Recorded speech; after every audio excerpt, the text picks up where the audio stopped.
Tesla Model 3 and we're doing another spring installation on this one. Unplugged moderate springs and a camber kit. We've done a few others, but I think this is my first time filming an unplugged one. I don't know. It doesn't matter. We're gonna be doing that today.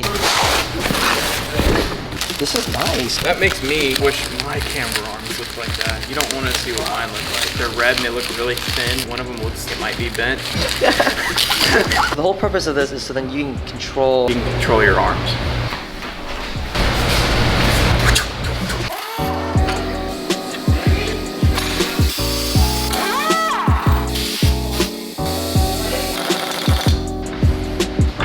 You need to go up. That you're centered, but you need to go up. Blah blah blah blah blah blah blah blah blah blah blah blah blah blah blah blah blah blah.